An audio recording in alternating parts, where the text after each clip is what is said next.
President Trump speaks at the 72nd UN General Assembly at UN headquarters in New York on September 19, 2017, in New York City. Spencer Platt. Getty Images. In this occasional series, we will bring you up to speed on the biggest national security stories of the week. President Trump hasn't been shy expressing his distaste for the Iran nuclear deal negotiated under his predecessor. He has called the 2015 agreement disastrous, horrible, and one-sided, and he has vowed to get rid of it or renegotiate the terms. Trump has already given his approval twice to preserve the agreement, albeit grudgingly, the Joint Comprehensive Plan of Action (JCPOA), which took 13 years to negotiate but was accelerated in the last 2 years of the Obama administration, restricts Iran's nuclear program and lifts some sanctions. Trump plans to make a speech today at the White House announcing that the U.S. will not withdraw from the agreement. Instead, Trump is expected to send the matter to Congress, which will have to decide whether to snap back into effect the U.S. sanctions on Iran that were lifted under the deal. Despite Trump's disdain for what he considers a failed policy and the worst deal ever, many top officials in his administration support staying in. Defense Secretary Jim Mattis considers the deal vital to the national security interest of the United States. So why does Trump hate the deal so much? Here are some reasons. 1.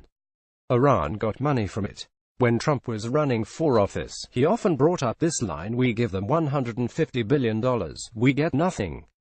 He referenced it in a New York Times interview and on stage during the second presidential debate. Trump's chief complaint was that the U.S. forked over a massive sum of money in a one-sided transaction. But that's not accurate. The money belonged to Iran, mostly from limited, legal oil sales. It was frozen in banks around the world because of sanctions on its nuclear program. The release of the money was part of the negotiated deal, and Iran got much less. The total unfrozen accounts yielded about $100 billion. The Treasury Department estimated that Iran got roughly half that, and some say it got much less, after debts were paid.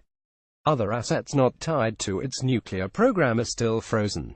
2. The deal does not prevent Iran from testing ballistic missiles. Trump got fired up in September, tweeting that Iran had tested a ballistic missile. "Iran just test-fired a ballistic missile capable of reaching Israel," he wrote. "They are also working with North Korea. Not much of an agreement we have. In fact, video footage released by Iran's state media showed a failed missile launch in January, not a live launch." The nuclear deal was limited to the nuclear program. The rationale was that it would be better to confront Iran over other contentious issues if it didn't have enough fissile material to build a nuclear bomb. Those issues were always intended to be addressed separately. Iran, without a nuclear bomb, had more sanctions on it than North Korea, which possesses several.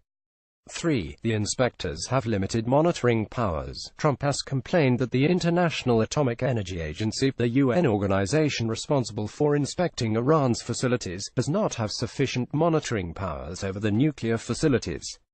He and other critics say the inspectors have no access to closed military sites where any suspect work might be done in secrecy.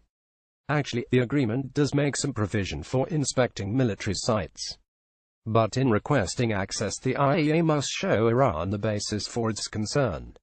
Iranian officials have repeatedly said the military sites are off-limits to the IAEA. 4. Some parts of the agreement are not permanent. This was the part of the deal that took the longest to negotiate.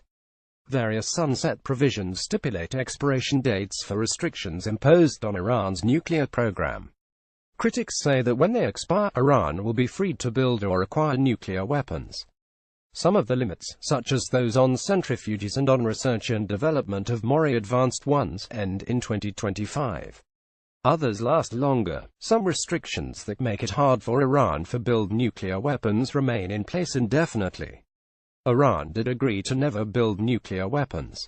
5. Iran has not lived up to the spirit of the agreement. Last week, in a meeting of military leaders, Trump said that Iran has not lived up to the spirit of their agreement. In accusing Iran of falling down on the deal's expectations, administration officials cite a phrase in the preamble, in which the signatories anticipate that full implementation of this JCPOA will positively contribute to regional and international peace and security. Trump claims Iran is defaulting on its promises by supporting Bashar al-Assad in Syria, supporting militias in other countries, and developing ballistic missiles for what Iran says is self-defense. No one disagrees that Iran's activities are a destabilizing influence in the region. But the six world powers that negotiated the deal with Iran said at the time it was solely about Iran's nuclear program. A primary goal was to ensure that regional tensions did not lead to a nuclear arms race. Read more Iran nuclear deal. What you need to know: Trump's generals thwart him on the Iran deal. Europe helped draft the Iran nuclear deal. Now leaders are trying to save it.